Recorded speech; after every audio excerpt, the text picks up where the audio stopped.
Really an alarming story. Growing anger over tainted lead-poisoned water in Flint, Michigan that may have been in people's water supply for more than a year. This is not a natural disaster. Right. This is not a mistake.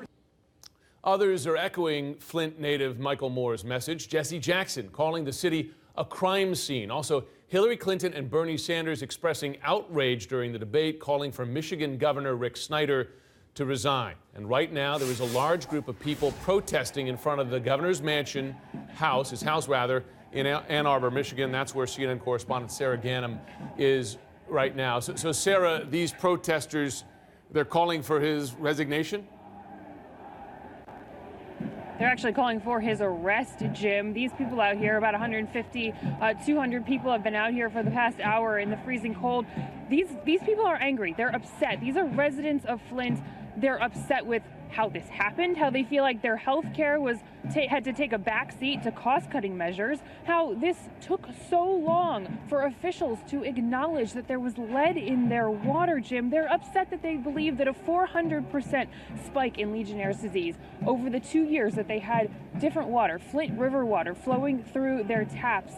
10 people died. They're upset about that. They're angry that they're still paying for this water that's flowing through their taps. Earlier today, we were at a resident's house. The water coming into her bathtub was blue, and it had specks of black in it, Jim. That's what these people are angry about. They're angry that it took nearly 2 years for FEMA and the National Guard to be called in. And as you mentioned, it's not just them that are angry. This has become a national political issue, with Hillary Clinton and Bernie Sanders talking about it last night at the presidential debate.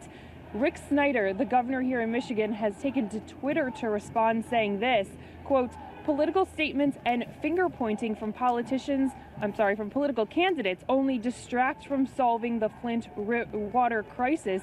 He's also said that he's established a task force that will determine exactly what happened. So far, one state official has been fired over this, has resigned over this, but that's not enough for these people here. They want more accountability. As you hear, they believe this goes all the way to the top. Jim? Sarah, this is the key question for me. Is there evidence, and I think for many people watching this story, that officials knew the water was poisoned before they warned the residents of Flint, Michigan?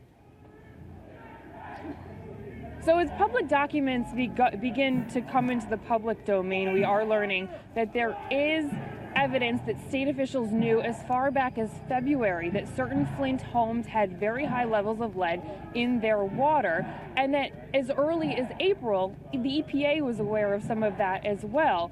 Now, the issue here is that the people were not told until August. And when they were told in August, that was not even by the state or government officials. That was by a Virginia Tech researcher who stepped in. And it wasn't until October that they took any steps to remedy. So now the question is, for all of those months that they had the data, why weren't they acting, Jim?